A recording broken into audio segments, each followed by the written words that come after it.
What's going on, Patriots fans? I have a huge request from you guys because our October has crushed it so far. 836 subs, but I'm good friends with Nick Roloff, who's the host of Dolphins Today here at Chat Sports, and he's actually the only other AFC East channel host that we have here, and they're crushing us in subscribers this month. So I think we can actually pull ahead, beat the Dolphins, because let's be honest, we should have beat them in Week 5 anyways. So if you guys want to beat the Dolphins in our October subscriber battle between the AFC East teams, all you guys have to do is hit that sub button for me.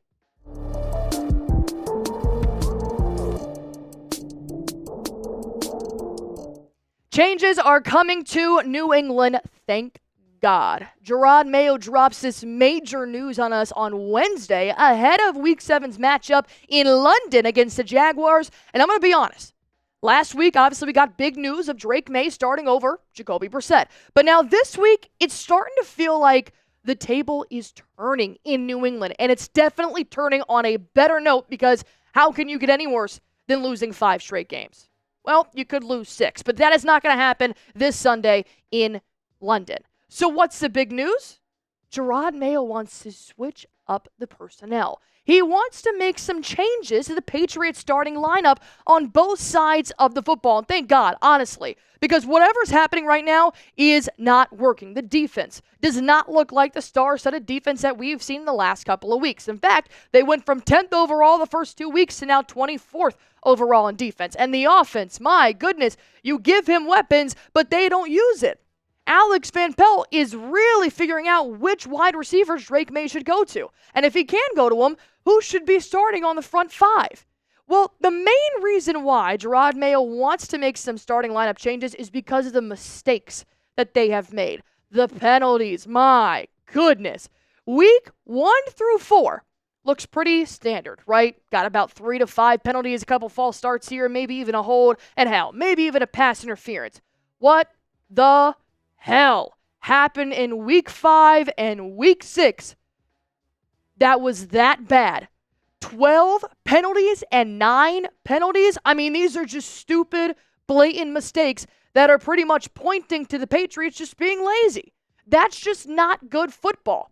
So Jerod Mayo says, we're going to make a personnel change, and that's going to be a wake-up call. It's going to be a wake-up call for the whole team. Because we even saw Jerod Mayo, who hasn't really messed around with this so far. He told Ramondre Stevenson, look, man, ball security is job security.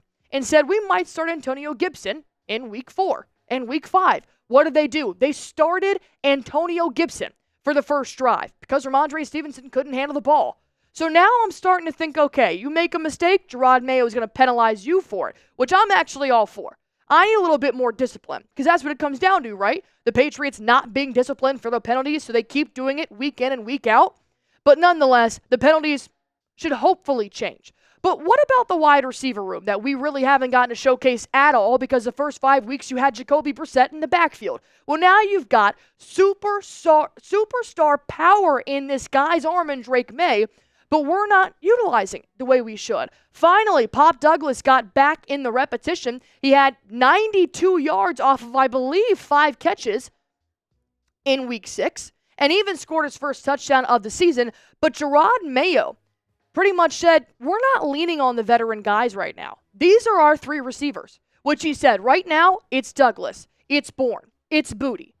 And here's how he put it. He said, talking about the veteran receivers, he said it's the same thing we're going through with the offensive line. I think when I look at the film, it's Booty, it's Pop, it's Kendrick. We need the rest of those guys to step up and make plays. So when it comes to changing the receivers, I think it's going to stay the same. I think your top 3 are still going to be Booty, Pop, and Bourne. Why? Because Jalen Polk can't seem to handle the ball. KJ Osborne, kind of the same thing. The number one thing I saw from KJ Osborne that I absolutely hated was catching the ball with one hand. Who does that other than OBJ? That is maybe one of the reasons why Jerod Mayo is starting to see, look, they just can't get the job done. So he's not looking at Tyquan Thornton. He's not looking at Javon Baker, KJ Osborne, or even Jalen Polk after maybe he really just fumbled the ball last game. So I think we have our set wide receivers. But honestly, what other changes need to be made? Obviously, we got to talk about the offensive line. And then on the back half of the show, I'm going to talk about the defense as well because I just think that something's not working, and it could be one of those things where just one player can make a really big difference. So my question here for you guys is, who should be benched on the Patriots in Week 7? Do you think that maybe Kayshon Boutte should be benched? Do you think it should be somebody on the defense that should be benched? Let me know in the comments section down below on who you guys think hasn't been playing up to par so far for the Patriots and who should have a chance to step in and replace him. Let's go on ahead and start with the offensive line here, right? Because the offensive line, my goodness, there has been a continuous change in all 5 offensive linemen since we started the regular season. We have not started the same offensive line 2 weeks in a row, which is horrible for consistency. So what did Drake Maye play with? This is the offensive line that started in front of Drake Maye, and albeit had the best pressure rate of any offensive line so far for the Patriots this year. But I just also noticed, look at the roster pictures. 2 players have on a Patriots jersey, which means Ben Brown, Demontre Jacobs, and Zach Thomas are not our guys. They're waiver claims. They're pickups because we've had injuries or because we just haven't been able to get the job done. So welcome, Zach Thomas, Ben Brown, and Demontre Jacobs. You are now a New England Patriot. So we have been used to Mike Jordan and Mike Onwenu, obviously. But then, because of all the injuries that we've had, we may need to change it again heading into Week 7. The latest report that came out here on Verdarian Lowe, who personally I think is the best option at left tackle for the Patriots right now. He's obviously been hurt, but he did say that if things were to move around, he could possibly move Mike Onwenu back to right tackle this week if Verdarian Lowe is unable to go. If Verdarian Lowe can go at left tackle, then you're going to get Mike Onwenu back at right guard. If he can't go, then you're going to have to put Demontre Jacobs at left tackle, and you're going to have to put Onwenu at right tackle, which we know is a liability. So I'm now wondering, okay, what is the offensive line going to look like for Week 7, and is it going to be detrimental? And I don't think it's going to be too bad. You keep Mike Jordan there. You move Onwenu to the right tackle side. I know. But your left side gets stronger because of Verdarian Lowe. And then I want to see what Zach Thomas can do in that inside position if Layden Robinson will not be able to go as well. But then I saw this great report here that's making me think changes are going to keep coming. The Patriots may not have a set starting lineup in the offensive line until Week 11 because Cole Strange may make an appearance this season for the Patriots. Jerod Mayo's latest update here is he's starting to look like an NFL player. He's getting better. We'll see what happens as we go forward. He can play guard, he can play center, and we have to find the best person out there. I think he has the ability, the physical tools to be able to do it. If you can get Cole Strange, and if Ben Brown keeps being the great center that he was in Week 6, having an interchangeable interior offensive line would be huge in Cole Strange. Because we haven't even been able to get to see the full extent of what Strange can do because he has been injured. So we may be getting good news on the offensive line, but if people keep getting hurt, we're going to keep seeing different O-lines. It's going to make it very hard for Drake Maye to progress. But nonetheless, Jerod Mayo says that this is going to be a wake-up call, and we're going to have to pay attention. Another question here for you guys before I hop into the defensive side of the changes we could see is what position should Cole Strange play when/if he returns from his injury this season? Do you want to see him back at center knowing we lost David Andrews? Or maybe we could use him more so on that right side that needs a little bit of tweaking. While you guys are thinking about that and commenting down below, let me tell you guys real quick about our sponsor here on Patriots Today by Chat Sports. I'm talking about Game Time. This is my favorite app, and it's soon to be your favorite app to get tickets to any concert, any comedy show, or any sporting event near you or far away from you. The number one feature that I love on Game Time Picks is called Game Time Picks. That makes getting tickets to your favorite teams play live even easier. Game Time Picks filters out the fluff to show you only incredible deals on great seats, so you don't have to waste time searching through thousands and thousands of tickets. And if that doesn't sell you, let me tell you a little bit more here.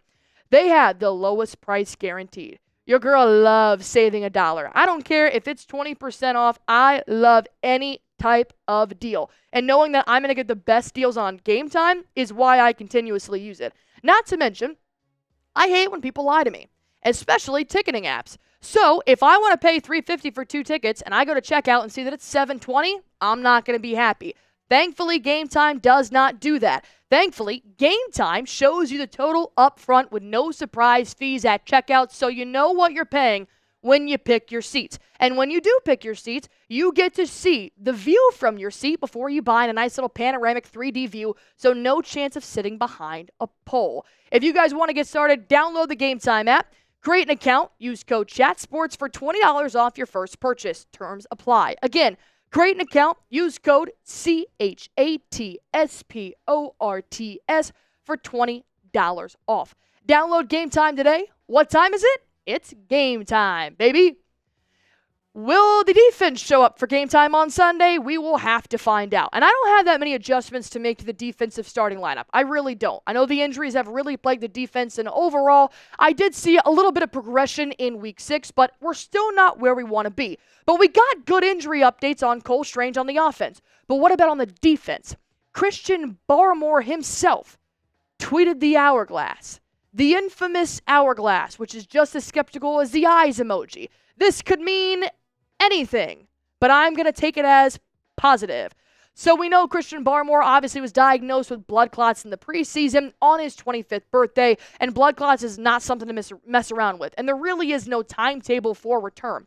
So Jerod Mayo gave an update on where Christian Barmore is at in his recovery dealing with those blood clots. He said he's progressing. He still has some checkpoints or hurdles to get over, but he is progressing well. And then the reporter followed up saying, will he play this season? Jerod Mayo said, I would say yes.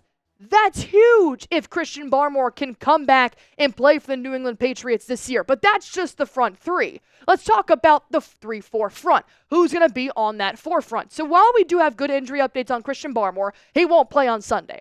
And we know personnel change is coming on Sunday.